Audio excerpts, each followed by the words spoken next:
Assalamualaikum warahmatullahi wabarakatuh. Alhamdulillahi rabbil alamin. Wassalatu wassalamu ala ashrafil mursalin. Nabiyyina wa maulana Muhammadin wa ala alihi wa sahbihi ajma'in. Wa ashhadu an la ilaha illallah wahdahu la syarikalah. Wa ashhadu anna Muhammadan abduhu wa rasuluh. Sallallahu alaihi wa ala alihi wa sahbihi wa sallama tasliman katsira. Thumma amma ba'd.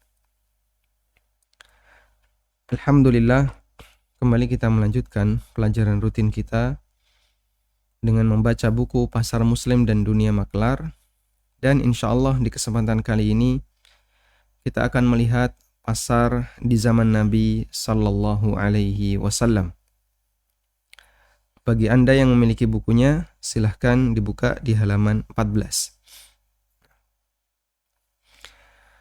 Sebelum Islam datang, masyarakat Arab telah melakukan aktivitas dagang di pasar, terutama di kota Mekah yang menjadi pusat peradaban masyarakat Arab ketika itu.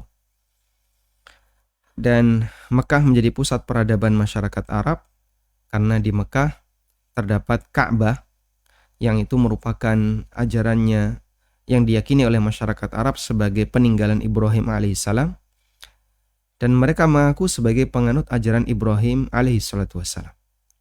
Sehingga masyarakat mengagungkan Ka'bah. Masyarakat Arab yang musyrik, mereka mengagungkan Ka'bah. Di antara pasar itu ada yang mayoritas kegiatannya didominasi oleh para suku sekitarnya. Seperti pasar Tha'labiyah dan pasar Al-Ahsa.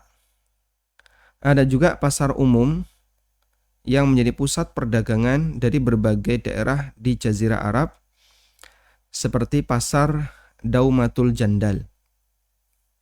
Kemudian ada pasar Robiyah Hadramaut, ada pasar Dzulmajaz, pasar Son'a, kemudian pasar Ukad, Majinnah, dan pasar Aden.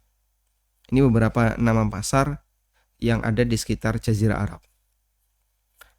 Ketika Islam datang dan kaum muslimin ketika haji tidak mau berdagang di beberapa pasar jahiliyah karena mereka takut berdosa, kemudian Allah Subhanahu wa taala menurunkan firman-Nya,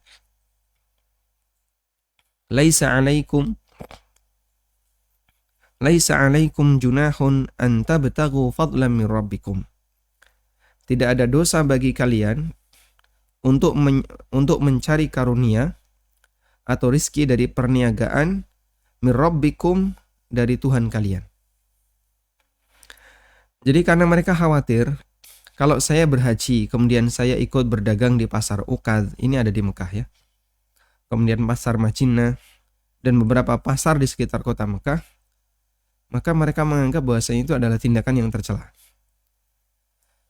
karena dianggap melestarikan budaya yang dimiliki oleh orang-orang kafir. Kemudian Allah Subhanahu wa taala turunkan firman-Nya di Al-Baqarah ayat 198, enggak ada dosa bagi kalian untuk mencari karunia dari Rabb kalian ketika kalian berangkat melakukan haji. Sehingga boleh saja orang berangkat haji sambil membawa barang dagangan. Ibnu Abbas radhiyallahu anhu mengatakan, Kanat ukadun wa majinnah. Di sini harokatnya mijannah. Wa dzulmajaz aswaqan fil jahiliyah. Pasar Ukad, kemudian pasar Mijannah, pasar Dzulmajaz adalah pasar yang ada di masa jahiliyah. Falamma kana al-islamu faka'annahum ta'athamu fihi. Ketika Islam datang, mereka para sahabat merasa enggak nyaman ketika harus berdagang di pasar-pasar jahiliyah. Ada Ukad, ada Mijannah, ada Dzulmajaz. Fanazalat, kemudian Allah turunkan, Laisa alaikum junahun an tabtaghu fadlan min rabbikum. Dan itu terjadi di musim haji. Sehingga diperbolehkan bagi orang Madinah ketika berangkat menuju Mekah sambil membawa barang dagangan. Dan kita perlu memahami bahwa perjalanan di masa silam itu memakan waktu yang cukup panjang, waktu yang lama karena perjalanan mereka perjalanan darat dan itu menggunakan tunggangan binatang. Maka karena dibutuhkan effort yang besar ya, dibutuhkan tenaga yang besar untuk bisa berpindah dari satu kota ke kota yang lain, sehingga harga barang itu sangat mencolok perbedaannya. Maka ke Madinah, ketika mereka bawa barang dari Mekah menuju Madinah atau sebaliknya bawa barang dari Madinah menuju Mekah, nanti mereka akan bisa mendapatkan nilai margin yang cukup besar. Karena dibutuhkan tenaga yang banyak, ya, effort yang banyak untuk kemudian bisa memindahkan barang dari satu kota ke kota yang lain. Mirip seperti di zaman kita ya. Kalau luar negeri, selama daerahnya berjauhan, itu harganya akan sangat kelihatan perbedaannya. Misalnya Zam-Zam. Air Zam-Zam di Mekah dan Madinah bisa didapatkan secara gratis. Bisa juga orang beli, tapi cukup murah. Begitu sampai di Indonesia, harganya sudah menjadi sangat jauh selisihnya. Demikian pula misalnya kurma. Ada selisih harga yang jauh antara di sana dengan di sini. Tapi kalau negara itu berdekatan, misalnya Malaysia dengan Singapura, atau dengan daerah Batam yang ada di Indonesia, karena mereka berdekatan, sehingga perpindahan barang itu hal yang biasa. Dan ini menyebabkan harganya tidak terpaut terlalu jauh. Kembali ke sini, para sahabat kemudian mereka merasa enggan untuk berdagang di pasar-pasar kota Mekah, padahal itu kesempatan yang bisa mereka gunakan, memanfaatkan perjalanan haji sambil berdagang. Lalu Allah Ta'ala katakan, La junaha alaikum, laisa alaikum junah, tidak ada dosa bagi kalian untuk berdagang. Mumpung ketika haji banyak orang yang kumpul, sehingga peluang untuk bisa mendapatkan keuntungan juga lebih besar. Sementara mata uang yang berlaku di pasar Arab sebelum Islam adalah dinar emas Bizantium dan dinar dan dirham perak Sasanian. Yang ini merupakan kekuasaan Neo-Persian Empire. Jadi dulu mereka menggunakan dinar dengan dinar yang didatangkan dari Bizantium dan peraknya dari Persia.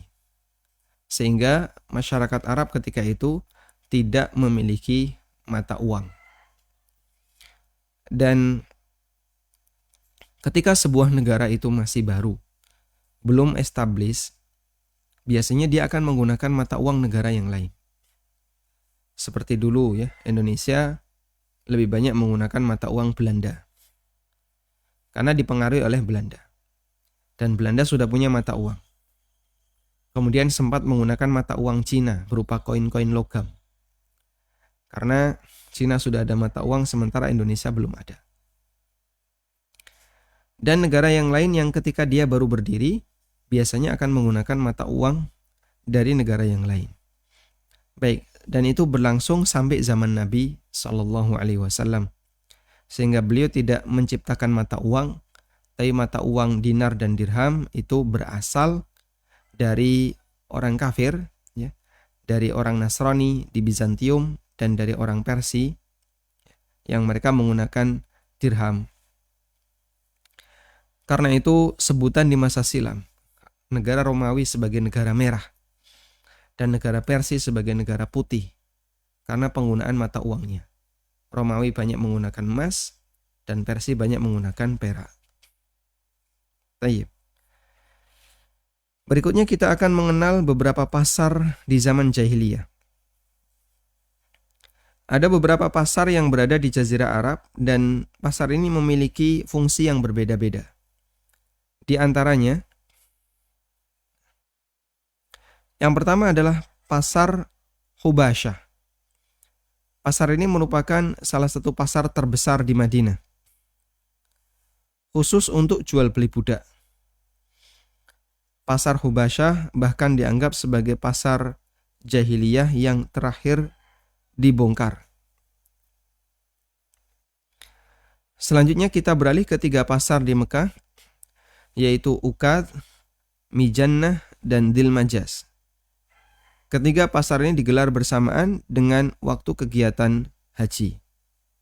Mereka mengatakan, La tahduru suqa Ukadin wa Mijannah wa Dzilmajaz illa muhrimin bil haji.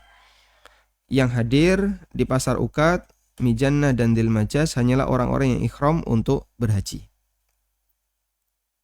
Baik. Pasar Ukad. Nama Ukad berasal dari kata aqadha, akadha, ya'kadhu, yang artinya saling berbangga. Dinamakan demikian karena masyarakat Arab ketika itu saling berbangga dengan syair yang mereka lombakan di pasar ini. Pasar Ukad terletak di daerah sejauh 3 mil dari kota Mekah menuju Taif. Hanya buka selama 20 hari sejak tanggal pertama Dzulqa'dah. Berarti sampai kurang lebih tanggal 20-an Dzulqa'dah. Selain lomba syair, di pasar ini mereka juga melakukan aktivitas perdagangan barang. Karena namanya orang kalau sudah kumpul, di situ akan ada banyak orang yang jualan. Ada yang jualan cilok, ada yang jualan cireng, es krim, dan seterusnya. Setelah pasar Ukad selesai digelar, mereka melanjutkan aktivitasnya berhaji di Mekah. Dan tadi pasar ini terletak di antara Mekah dengan Taif dalam jarak 3 mil. Kemudian berikutnya adalah pasar Majinnah atau Mijannah, berasal dari kata jannah yang artinya kebun indah yang banyak airnya. Pasar ini berada di Marridh Dhahran, sebuah lembah di bawah Mekah. Pasar Majinnah merupakan lanjutan dari pasar Ukad. Mereka menghabiskan sisa 10 hari terakhir Dzulqa'dah hingga masuk tanggal 1 Dzulhijjah. Di pasar ini tidak digelar lomba syair, tidak pula berdagang, namun tempat berkumpul masyarakat Arab dan tempat mereka saling mendiskusikan masalah politik dan kesukuan. Dan di pasar inilah Nabi SAW banyak berdakwah, mengajak masyarakat dari berbagai kabilah untuk masuk Islam. Sehingga makna pasar di masa silam itu tidak identik dengan perdagangan, tapi lebih identik dengan tempat orang banyak berkumpul dengan aneka kegiatan yang mereka gelar. Ada yang lomba syair, ada yang dia lebih banyak berkumpul untuk dialog dan diskusi, dan seterusnya. Termasuk juga dengan berdagang. Kemudian berikutnya adalah pasar Dzilmajaz. Setelah dari Majinnah, para jamaah haji beralih ke Dzilmajaz. Pasar ini dimulai sejak awal Dzulhijjah hingga masuk hari Tarwiyah, 8 Dzulhijjah. Saat hari Tarwiyah. Jarak pasar ini dengan Arafah sekitar 3 mil. Dinamakan Dzilmajaz karena para jamaah haji melintas ajaza. Melintas itu bahasa Arabnya ajaza.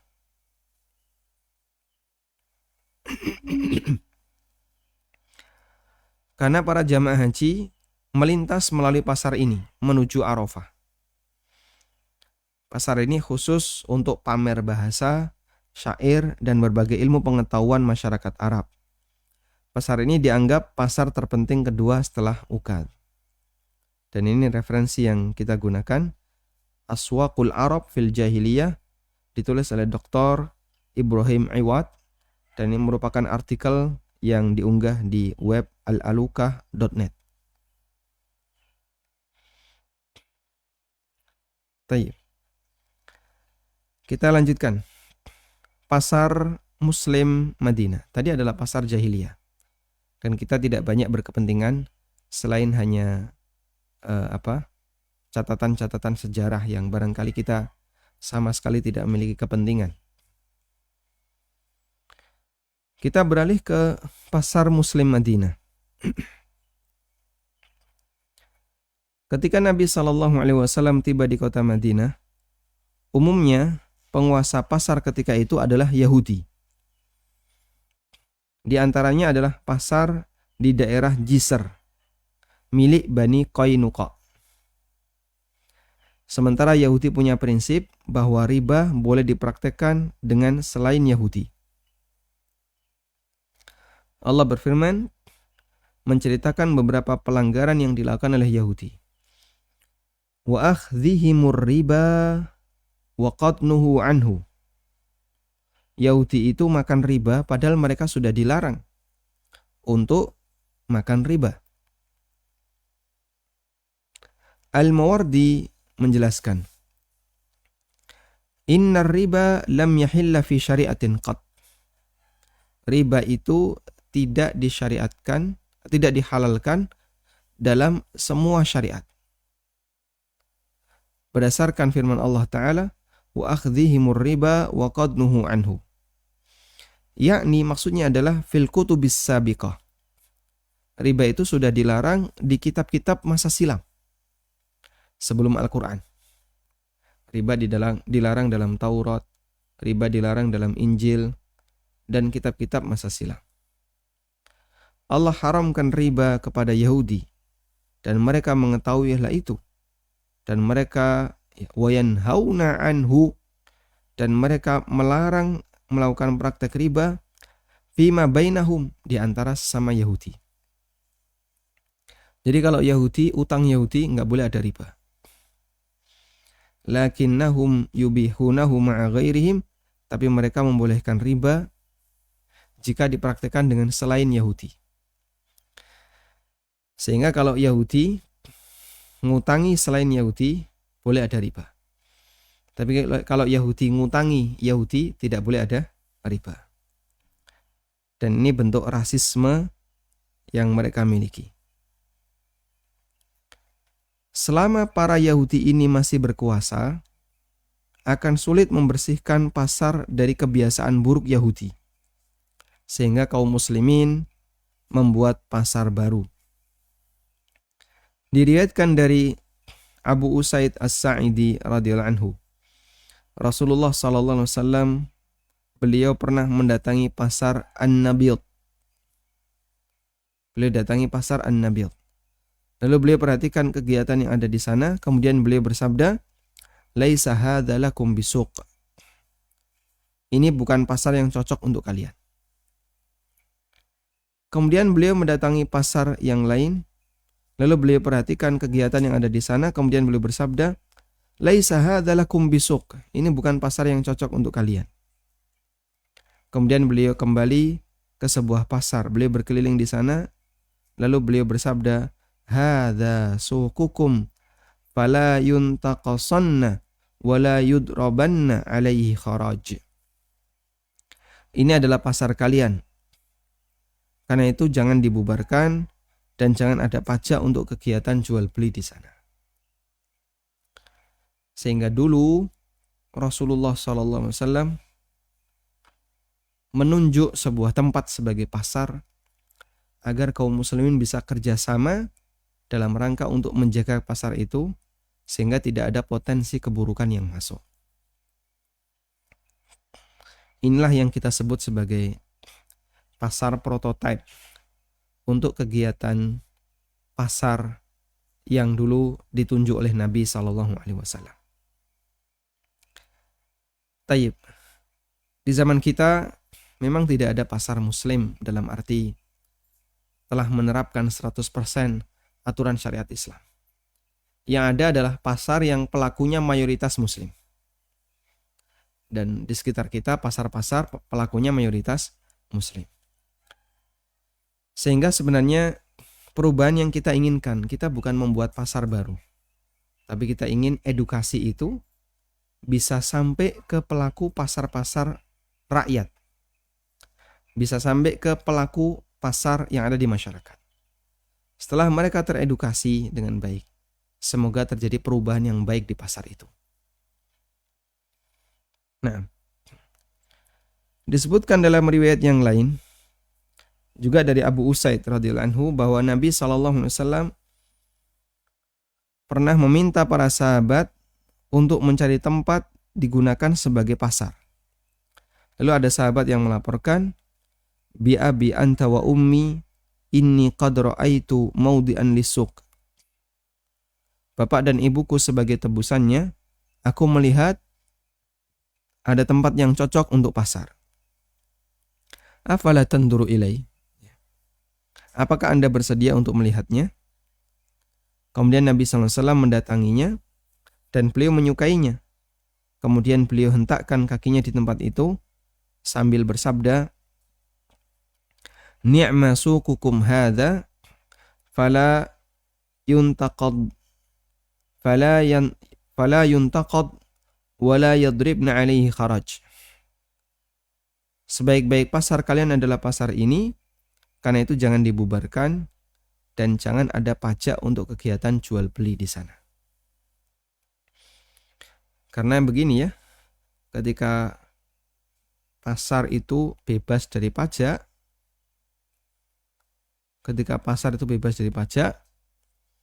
maka harga tidak naik. Yang menyebabkan harga itu naik adalah ketika setiap barang yang dijual ada pajaknya. Dipajaki, sehingga membuat harga itu jadi dinaikkan.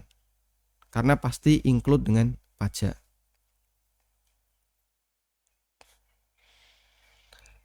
Nah, selanjutnya, ini yang kemarin kita kutip di bagian muqaddimah. Begitu pentingnya pasar untuk dikuasai oleh kaum muslimin, hingga Khalifah Umar mengingatkan para sahabat untuk tetap menguasai pasar. Di masa Khalifah Umar bin Khattab radhiyallahu anhu, para sahabat mulai hidup berkecukupan dari ghanimah, sehingga mereka secara bertahap meninggalkan pasar. Terutama sahabat-sahabat yang dulunya adalah pedagang. Mereka tahu tentang bagaimana cara berdagang yang bagus.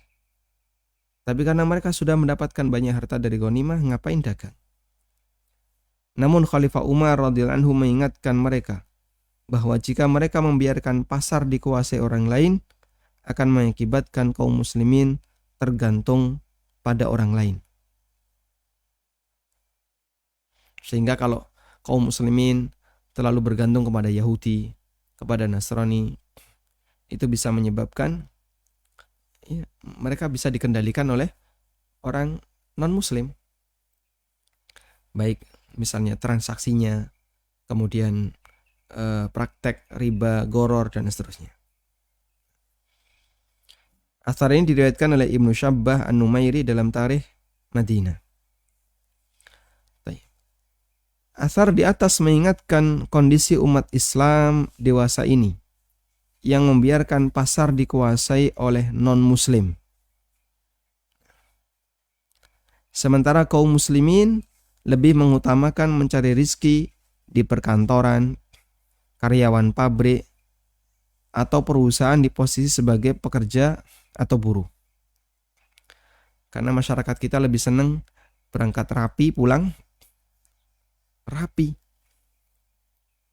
Tapi kalau berangkat ya, di belakang motornya ada barang, bawa pickup isinya barang, menuju pasar. Bagi sebagian orang, wah ini sumber pendapatan yang tidak menunjukkan nilai status sosial. Seorang ASN, dia mendapatkan gaji bulanan. Anggaplah misalnya 4-5 juta. Berangkatnya dalam kondisi rapi. Pulang juga dalam kondisi rapi. Membawa motor yang bagus. Kenapa? SK-nya baru saja disekolahkan. Kemudian dia juga menyekolahkan A, B, C sehingga punya mobil. Secara status sosial di masyarakat orang ini lebih tinggi dibandingkan seorang pedagang di pasar. Dia berangkat pakai motor yang gak bagus, belakangnya penuh dengan barang, kemudian dia berangkat ke pasar dalam kondisi lusuh, pulang, wah lebih lusuh lagi. Tapi pendapatannya per bulan bisa 10 juta. Nah, dan orang lebih memilih yang pertama, karena punya status sosial di masyarakat. Sehingga apa yang dikhawatirkan Khalifah Umar radhiyallahu anhu benar-benar sudah terjadi di zaman sekarang, di mana ketergantungan umat Islam kepada para pedagang non-muslim demikian tinggi. Sehingga impor itu hal yang biasa bagi kita. Kemudian rata-rata ketika kita butuh sesuatu, barang A, B, C, sebagian besar para pedagangnya adalah non-muslim. Bahkan pedagang asing. Wallahu a'lam. Tayyib. Selesai sampai di sini pasar di zaman Nabi sallallahu alaihi wasallam. Lalu bagaimana kompromi dengan riwayat dari para ulama di mana mereka mencela kegiatan di pasar? Apa yang disampaikan oleh para ulama ketika mereka mencela kegiatan di pasar itu tidak bersifat kemudian mutlak berlaku bagi semua, tidak. Karena sebagaimana yang kita ketahui, namanya orang alim, ada yang dia sangat membatasi diri, jangan sampai melakukan kegiatan duniawi berlebihan. Ada di antara mereka yang berusaha untuk menjaga diri. Pokoknya yang kayak gini saya tidak akan lakukan. Sehingga dia punya standar yang lebih ketat. Dan itulah yang kami cantumkan di bagian awal buku ini, komentar-komentar para ulama terkait masalah kegiatan pasar. Jadi mereka punya batasan yang lebih ketat dalam berkegiatan ekonomi. Meskipun bagi sebagian ulama yang lain ada yang lebih longgar. Abdullah bin Mubarak, beliau seorang pedagang dan beliau rahimahullah ya tentu saja sering ke pasar. Ketika Abdullah bin Mubarak itu ditanya oleh salah satu kawannya, kalau tidak salah Fudail ya, kamu mengajarkan orang untuk zuhud, tapi realitanya kamu sendiri seorang pedagang. Apa jawab Abdullah bin Mubarak? Saya ingin mencukupi kebutuhan pribadiku dan kebutuhan para da'i-da'i yang mereka mengajarkan hadis, sehingga mereka tidak perlu untuk meminta-minta, mereka tidak perlu untuk berdagang, mereka tidak perlu bekerja, fokus saja mengajar hadis kepada umat. Sehingga dengan itu mereka bisa mendapatkan kecukupan dan tidak perlu bekerja. Dan itu salah satu di antara cita-cita yang dimiliki oleh Abdullah bin Mubarak ketika beliau berdagang dan banyak mendapatkan keuntungan. Karena itu jamaah yang dimuliakan Allah, terkadang ketika kita membaca beberapa keterangan dari para ulama, kita bisa memahami bahwa kesalahan itu sampai pada tingkatan sistem. Sehingga perubahannya butuh waktu yang lama, edukasi kita berikan secara bertahap. Salah satunya sebagaimana yang disampaikan oleh Umar bin Khattab radhiyallahu anhu, di mana beliau tetap meminta jangan sampai pasar di kota Madinah dikuasai oleh non-muslim. Wallahu ta'ala alam. Walhamdulillahirabbil alamin. Dan kita sudah menyelesaikan untuk pasar di masa jahiliyah. Pertemuan berikutnya kita akan bahas tentang pasar dan sisi akidah. Di sini nanti kita akan bahas tentang keberadaan pasar dan kaitannya dengan tanda kiamat dan makna pasar itu berdekatan serta keberadaan pasar di surga. Agar pembahasan ini bisa lebih maksimal, insya Allah akan kita bahas di pertemuan berikutnya insya Allah ta'ala. Sallallahu ala nabiyyina Muhammadin wa ala alihi wa sahbihi wasallam. Yayasan Amal Abadi Indonesia yang dibina oleh Ustadz Amin Nurbaits Hafizahullah saat ini tengah membangun gedung Sekolah Dasar Tahfidzul Quran Madinah Islamic Premier School, unit Kerajaan. Gedung ini dibangun di atas tanah seluas 646 meter persegi dan perkiraan biaya untuk tahap pertama 2 lantai mencapai 2,6 miliar. Salurkan donasi Anda untuk pembangunan Sekolah Dasar Tahfidzul Quran Madinah Islamic Premier School melalui rekening atas nama Yayasan Amal Abadi Indonesia, Bank Syariah Indonesia dengan kode bank 451, nomor rekening 7441049999. Untuk info donasi hubungi 082 12345 7441.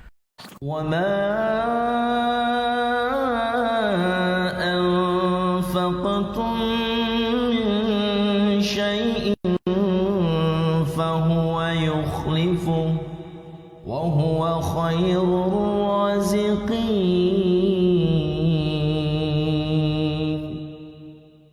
Alhamdulillahirrabbilalamin. Selanjutnya kami persilahkan bagi Anda yang mau bergabung. Silahkan. Halo, assalamualaikum. Waalaikumsalam warahmatullahi. Silakan Bapak.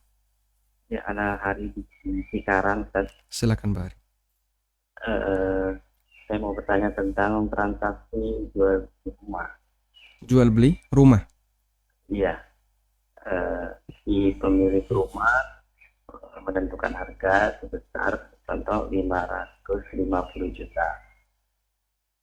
Kemudian si calon pembeli tidak memiliki uang sebesar itu, hanya sebesar 400 juta.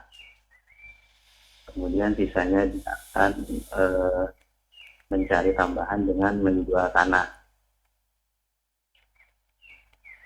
Nah, si pembeli mengatakan, ya udah nggak apa-apa, yang 400-nya saya terima dulu sebagai DP.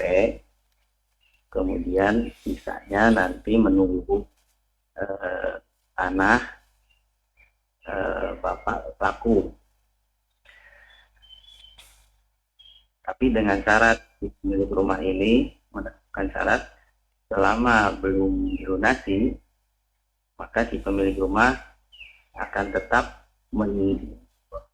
menempati rumah tersebut sampai pembayarannya dilunasi. Barulah si pemilik rumah meninggalkan rumah itu dan serah terima di hadapan notaris.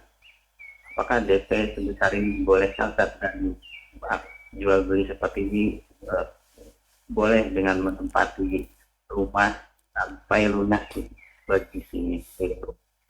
Baik. Demikian Ustaz. Jazakallahu khairan. Nah. Assalamualaikum warahmatullahi wabarakatuh. Waalaikumsalam warahmatullahi wabarakatuh. Baik. Nabi SAW pernah menyampaikan sebuah hadis. Hadisnya riwayat Bukhari, Muslim, dan yang lainnya. Al-muslimuna ala syurutihim. Al-muslimun ala syurutihim. Setiap muslim itu berkewajiban untuk memenuhi kesepakatan yang mereka buat. Sehingga semua bentuk kesepakatan yang dilakukan antara sesama muslim, selama kesepakatan itu tidak melanggar konsekuensi akad dan selama tidak melanggar aturan syariat, maka kesepakatan itu mengikat dan harus dilaksanakan oleh kedua belah pihak. Sehingga kesepakatan yang berstatus sah dan mengikat, kondisinya adalah tidak bertentangan dengan syariat. Kalau ada kesepakatan yang bertentangan dengan syariat, maka kesepakatan itu batal demi hukum. Misalnya kesepakatan riba atau kesepakatan gharar. Yang kedua, tidak bertentangan dengan konsekuensi akad. Apa bentuk konsekuensi akad?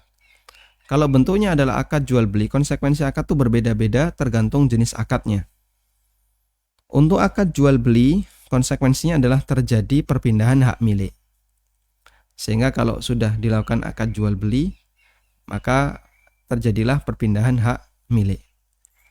Nah, selanjutnya, dalam akad yang tadi dilakukan, ketika A menjual rumah ke B, jual, arahnya arah jual ya. Lalu B sudah membayar DP ke A. B sudah membayar DP ke A. Apakah ini sudah akad? Jawabannya sudah akad. Begitu mereka sudah deal, kemudian bahkan sudah dilakukan pembayaran DP dan DP-nya lebih gede ya, senilai 400 juta, maka ini sudah akad. Sebagai konsekuensinya terjadi perpindahan hak milik. Ada perpindahan hak milik. Sehingga rumah itu sudah berpindah dari kepemilikan A ke pemilikan B. Sudah? Terus bagaimana kalau A tetap mau tinggal di situ sampai B melunasi? Jawabannya boleh, selama mereka sepakat. Sehingga kalau A mengajukan syarat itu dan B ridho, tidak apa-apa Pak. Sampai nanti kalau saya sudah lunas, maka setelah uangnya saya bayar, saya baru akan pindah ke situ. Jawabannya boleh, dan itu pernah terjadi di zaman Nabi SAW. Jabir bin Abdullah radhiyallahu anhu. Ini akad antara Nabi SAW dengan Jabir. Jabir bin Abdullah radhiyallahu anhu, beliau pernah menunggangi onta dalam perjalanan pulang menuju Madinah. Kemudian Nabi SAW mengatakan kepada Jabir, bi'nihi biwuqiyah, jual ontamu ini kepadaku dengan harga 1 uqiyah. Awalnya Jabir menolak, enggak, saya enggak mau. Nabi SAW meminta lagi, bi'nihi biwuqiyah, jual onta ini kepadaku dengan harga 1 uqiyah. Fabi'tuhu, kemudian kata Jabir, aku pun menjualnya kepada Nabi SAW. Wastathnaitu humlanahu ila ahli. Tapi saya minta izin untuk tetap menggunakan onta ini sampai tiba di kota Madinah. Dan Nabi SAW pun mengizinkannya. Falamma qadimna ataituhu bil jamal wa naqadani thamana. Ketika kami tiba di kota Madinah, Jabir pulang ya. Lalu setelah Jabir persiapan, setelah Jabir beres-beres, beliau datang kepada Nabi SAW untuk menyerahkan unta tadi. Wa naqadani thamana, dan Nabi SAW membayar membayar nilai 1 uqiyah yang tadi beliau gunakan untuk membeli seekor unta Jabir. Sehingga ketika bayaran itu belum dibayarkan, ketika harga itu belum dibayarkan, Nabi SAW izinkan Jabir untuk menggunakan unta itu. Artinya begini, akadnya dilakukan di mana? Di jalan. Serah terimanya dilakukan di mana? Di Madinah. Sehingga yang tertunda di sini adalah tertunda serah terima. Ketika A beliau memiliki atau meminta agar rumah itu tetap dipakai sampai lunas, berarti di sini yang tertunda adalah menunda serah terima. A menunda serah terima. Wallahu a'lam.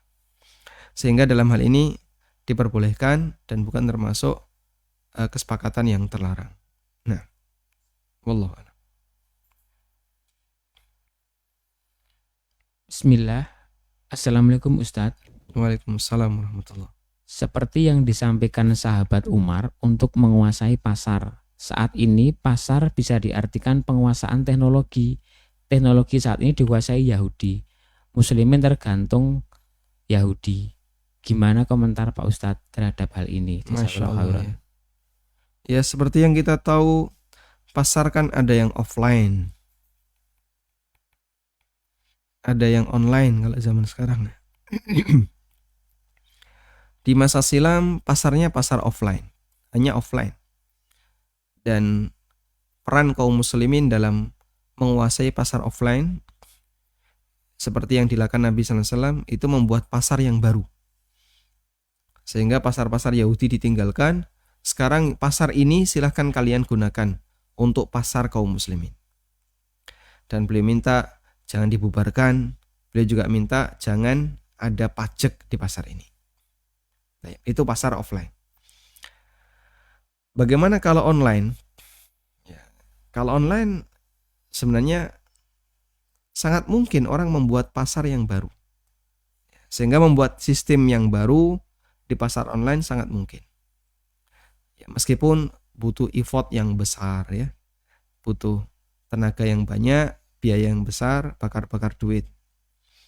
Sehingga kalau ini bisa dilakukan oleh kaum muslimin dengan melakukan kerjasama yang baik, membuat pasar online, silahkan. KPMI. Di masa sebelum ada berbagai macam marketplace, ya.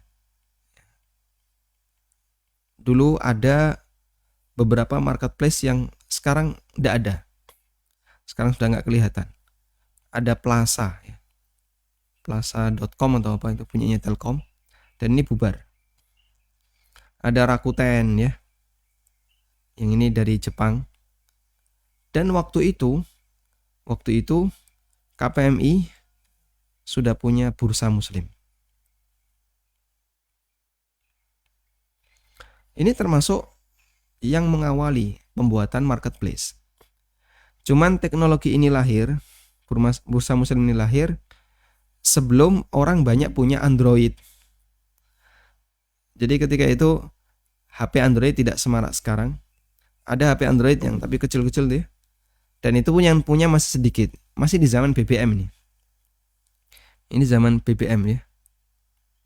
BlackBerry ya. Ya. Di zaman BlackBerry.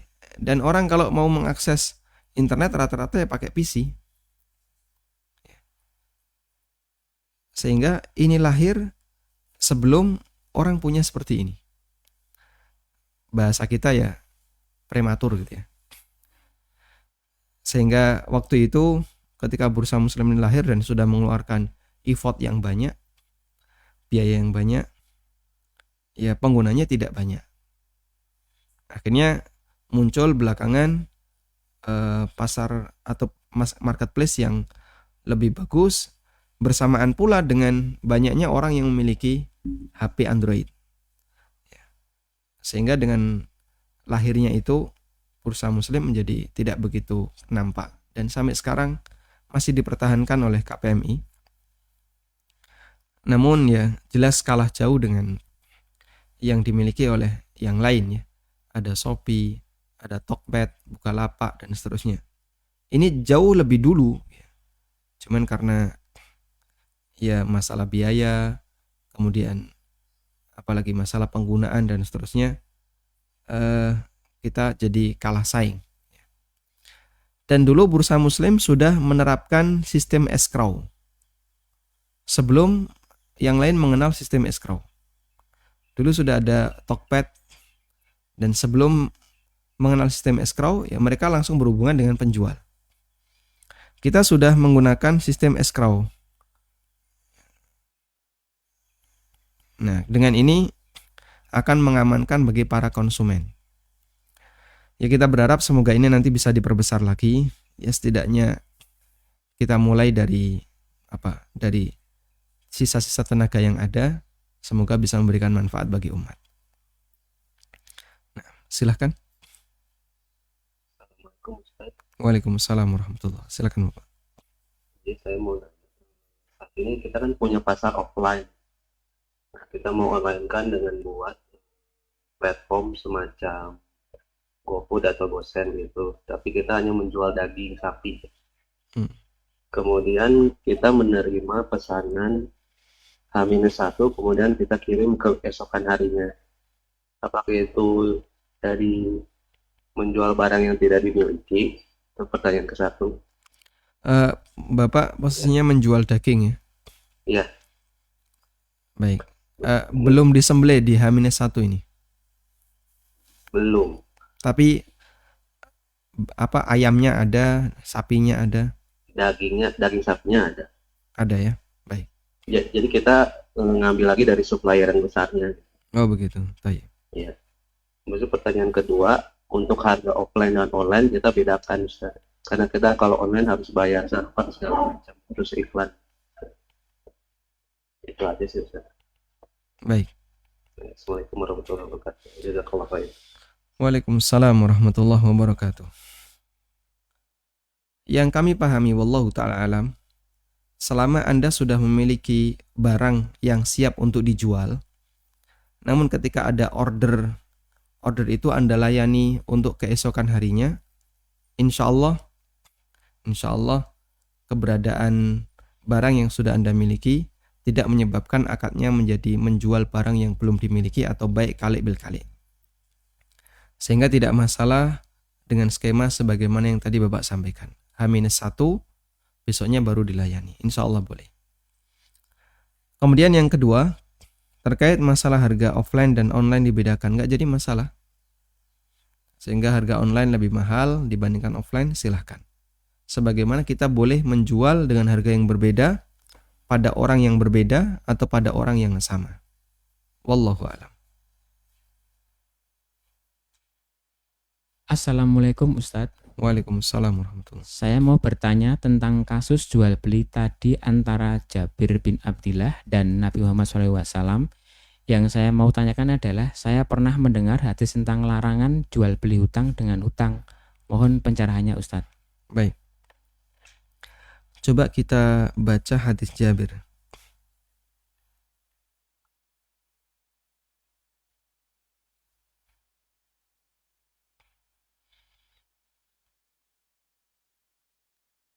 Hadisnya diriwayatkan oleh Bukhari dan yang lainnya.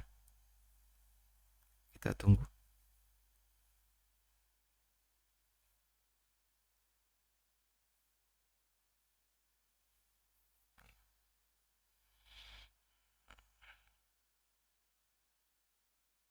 Nggak kuat ngangkat ini internetnya. Sebentar, saya carikan yang lainnya.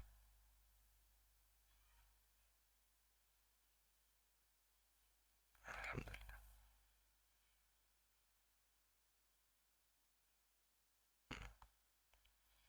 Baik, ini hadis yang kita saya bukakan dari Sahih Bukhari di web Islam Web ya.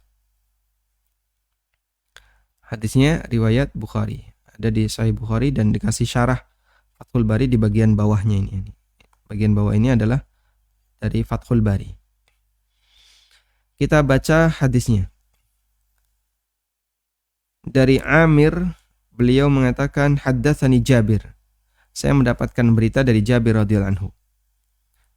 Annahu kana yasiru ala jamalin lahu qad a'ya. Beliau pernah naik onta yang sudah kelelahan.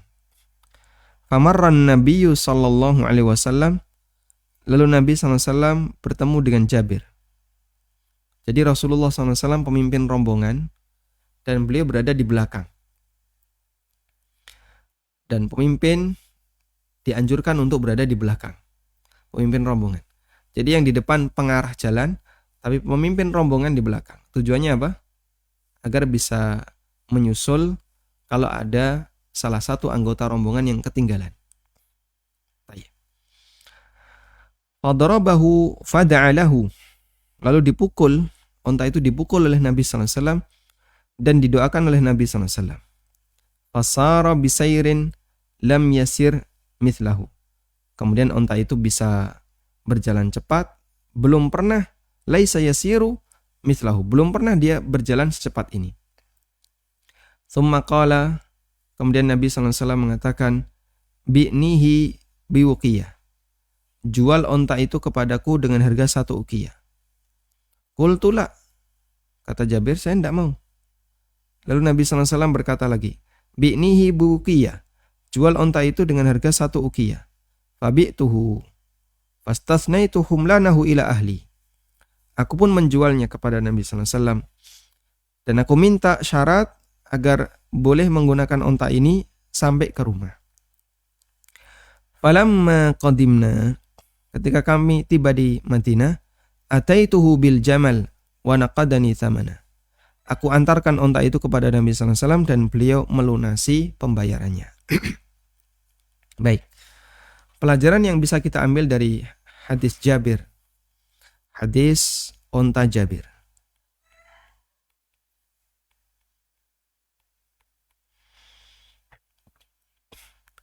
Pertama, akad dilakukan di jalan. Yang kedua, serah terima dilakukan di Madinah. Sudah? Apakah Jabir sudah memiliki onta itu? Jabir sudah memilikinya. Jabir sudah memiliki onta itu. Baik. Yang kedua, pembayaran belum dilakukan saat akad. Pembayaran tertunda. Pembayaran tertunda. Sudah?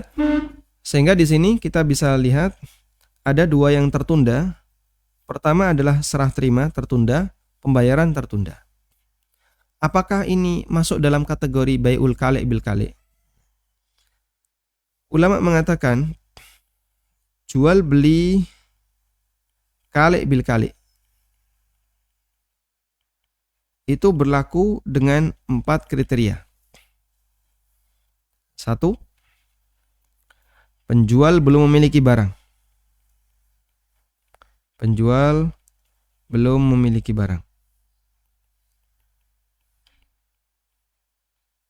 Sudah?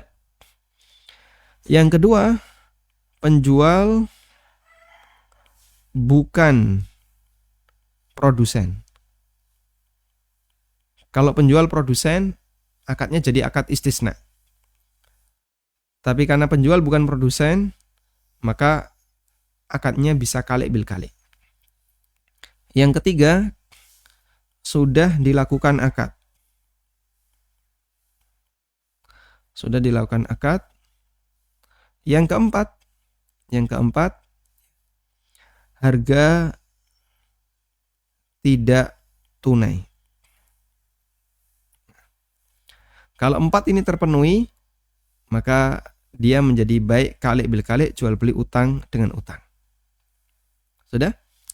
Dari kasus Jabir tadi, di situ kita bisa jumpai beberapa kondisi. Pertama, harga tidak tunai. Sudah dilakukan akad. Jabir bukan produsen, onta nggak bisa diproduksi. Sehingga memenuhi 3 ini. 3 yang terakhir. Namun, syarat yang pertama yaitu penjual belum memiliki barang, sahabat Jabir sudah memiliki barang itu. Onta itu dinaiki Jabir, ada di tangan Jabir. Sudah? Berarti karena sahabat Jabir sudah memiliki onta itu, maka tidak masuk kategori bai'ul kali' bil kali'. Sehingga hukumnya diperbolehkan. Lalu yang lebih tepat dalam kasus Jabir itu apa? Dalam kasus Jabir di situ yang lebih tepat adalah jual beli namun serah terimanya tertunda. Ya. Jadi kasus Jabir,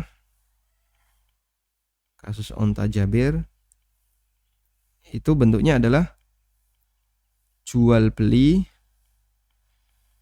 dengan tertunda serah terima. Serah terima barang.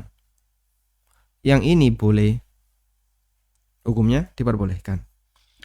Sehingga kalau saya di Jogja punya barang di Surabaya, barangnya di Surabaya, saya simpan di gudang Surabaya, kemudian ada orang Jogja yang mau beli. Lalu setelah kita melakukan akad, deal harganya 10.000. Kemudian saya minta kepada karyawan, tolong kirimkan barang kepada X di alamat ini di Jogja. Boleh nggak saya melakukan akad dengan X? Boleh. Kenapa? Karena saya sudah punya barang itu. Meskipun barang itu masih berada di luar kota, dan saya sudah punya wakil untuk menerima barang itu di luar kota, sehingga sudah saya miliki, sudah saya terima. Lalu saya melakukan akad dengan X, dan ketika akad, serah terimanya tertunda. Nanti ya barangnya, kalau barangnya baru kami kirim ke Jogja, insya Allah 3 hari lagi sampai. Hukumnya diperbolehkan. Wallahu a'lam. Baik, silahkan. Ustaz, Waalaikumsalam warahmatullahi. di luar tema, di rumah saya sama tempat kerjaan kan yang deket hanya musola Ustaz. Nah, itu kan sudah dipakai buat sholat jamaah lah, 5 waktu udah ajan gitu, minus sholat Jumat aja. Apakah itu bisa dihukumi sebagai masjid juga Ustaz? Ya, maksudnya kalau masuk apa harus sholat tahiyatul masjid gitu? Baik. Atau kalau kita masuk, kalau dia masih hukum musola itu, apakah boleh langsung duduk gitu tanpa sholat tahiyatul masjid gitu? Baik. Jazakumullah Ustaz. Wa jazakumullah khairan. Waalaikumsalam warahmatullahi wabarakatuh. Kita sempat menyinggung ini ya ketika membahas tentang masalah fikih i'tikaf, bahwa masjid ada 3 tingkatan. Ada 3. Yang pertama adalah masjid jami'. Ini adalah masjid yang dipakai untuk Jumatan. Disebut dengan masjid jami'. Yang kedua adalah masjid jamaah. Ini masjid yang digunakan untuk sholat 5 waktu, tapi tidak dipakai untuk Jumatan. Dan tetap disebut sebagai masjid dengan sebutan masjid jamaah. 2 masjid ini berlaku hukum masjid. Boleh iktikaf di situ, karena iktikaf kan harus di masjid ya. Tidak boleh jual beli di situ. Kalau Anda masuk harus tahiyatul masjid. Kemudian hukum-hukum masjid yang lain berlaku di situ. Tidak boleh mengumumkan barang hilang ya. Karena statusnya adalah masjid yang berlaku seluruh hukum masjid. Kemudian satu lagi adalah Masjidul Bait. Masjid rumah. Masjidul Bait, masjid rumah adalah tempat sholat yang khusus kita sediakan di rumah kita. Sehingga kita punya tempat khusus untuk sholat. Untuk Masjidul Bait, masjid yang dipakai untuk tempat sholat khusus seperti ini, para ulama mengatakan tidak berlaku sebagai hukum masjid. Tidak berlaku sebagai hukum masjid. Sehingga untuk Masjidul Bait tidak boleh dijadikan sebagai tempat iktikaf. Jual beli di situ juga boleh, dan aneka kegiatan sebagaimana umumnya diperbolehkan. Wallahu ta'ala alam. Bismillah, mohon pencerahannya Ustadz perihal uang administrasi yang diberikan dalam hutang. Jadi uang administrasi ada bila mana ada akad utang. Uang admin karena utang. Ada 2 keadaan. Pertama, sesuai kebutuhan real. Sesuai kebutuhan real. Ini hukumnya boleh. Sehingga misalnya utangnya mau utang ya. Tapi di sini ada biaya admin. Berapa? 5.000. Dipakai apa 5.000 itu? Nanti Anda akan kami kasih buku tabungan. Buku setoran, bukan buku tabungannya. Buku setoran utang. Kemudian biaya untuk fotokopi dan seterusnya, total 5.000. Hukumnya diperbolehkan. Karena sesuai dengan kebutuhan real.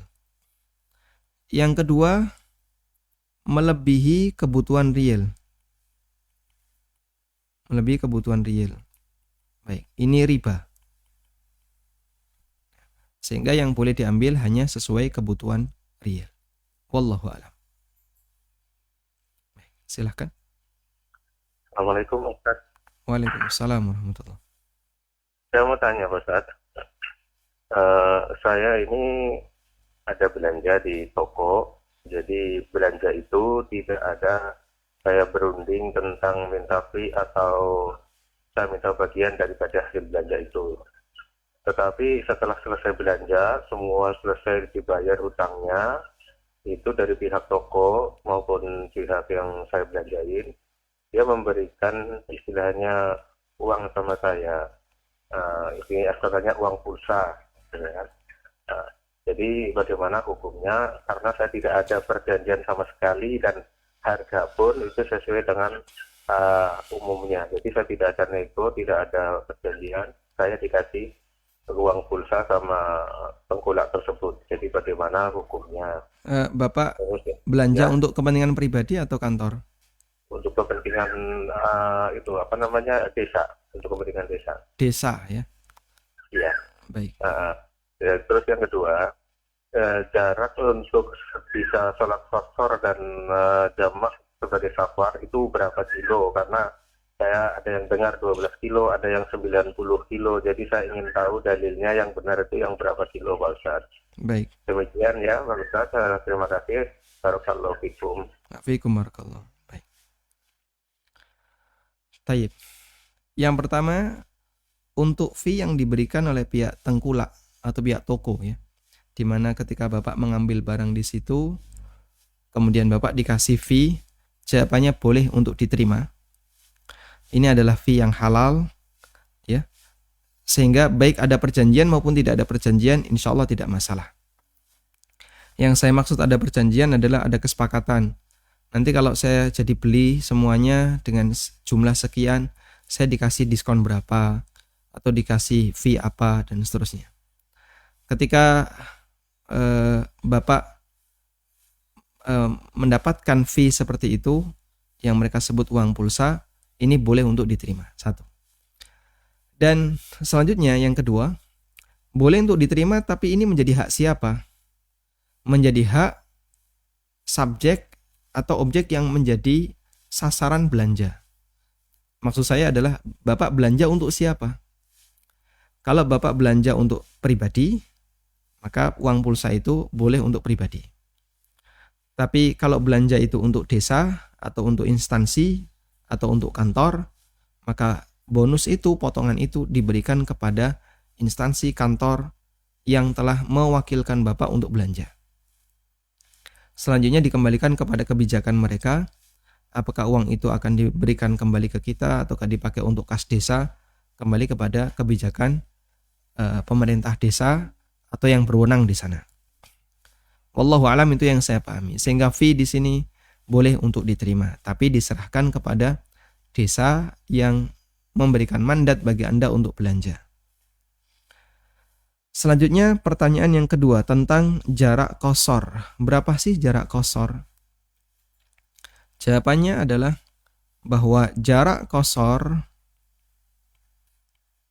kapan orang boleh qashar? Jawabannya ketika dia sedang safar. Terus kapan orang sedang safar? Jawabannya adalah ketika dia sudah keluar dari kampungnya. Keluar dari wilayahnya. Sudah? Sehingga kalau A yang berasal dari kampung X, dia melakukan perjalanan ke kampung Y. Jarak kota AX dengan Y misalnya 200 kilo jaraknya. Sudah? Wilayah kampung X sampai di sini. Di luar ini sudah nggak ada perumahan. Di sini ya hutan atau jalan umum, kanan kirinya sawah, nggak ada perumahan. Maka begitu A sudah keluar di sini, A sudah keluar dari kampung X, dia berarti sudah disebut musafir. Begitu A sudah keluar dari kampung X, dia disebut musafir. Di saat itu A boleh qashar. Nabi SAW ketika beliau menuju Mekah, beliau singgah di Bir Ali. Bir Ali itu Dzul Hulaifah. Dan beliau qashar di Bir Ali, di Dzul Hulaifah. Padahal jarak antara Bir Ali dengan titik pusat Madinah itu kurang lebih hanya 10 km. Rasulullah SAW sudah qashar di Bir Ali. Padahal jaraknya cuma 10 kilo. Karena beliau sudah keluar dari wilayah Madinah. Begitu sudah di Bir Ali, beliau qashar, terus melanjutkan perjalanan menuju Mekah. Saya kasih gambaran untuk di Jogja. Kalau saya orang Jogja, berangkat menuju Jakarta, naik kereta. Ketika saya masih berada di wilayah Kulon Progo, kereta itu berhenti di stasiun Wates misalnya, Kulon Progo, sebelah barat Jogja. Bagi masyarakat Jogja, ini masih wilayah Jogja, sehingga belum disebut sebagai musafir. Begitu saya sampai di Kutoarjo, di Purworejo, stasiun Kutoarjo, saya sudah musafir, karena sudah dianggap keluar dari wilayah Jogja. Nah, saya sudah boleh qashar, meskipun jarak antara Jogja dengan Purworejo berapa? Ya sekitar 60-an kilo ya. 60 sampai 70 kilo. Padahal jarak Wates dengan Purworejo itu pendek ya. Ya sekitar 10 kiloan. 10-20 kilo. Sehingga batasannya adalah apakah Anda sudah dianggap telah keluar kota ataukah belum? Kalau sudah, boleh untuk melakukan qashar. Wallahu ta'ala alam. Wa sallallahu ala nabiyyina Muhammadin wa ala alihi wa sahbihi wa sallam wa akhiru da'wana alhamdulillahi rabbil alamin. Subhanakallahumma wa bihamdika asyhadu an la ilaha illa anta astaghfiruka wa atubu ilaik. Wassalamualaikum warahmatullahi wabarakatuh.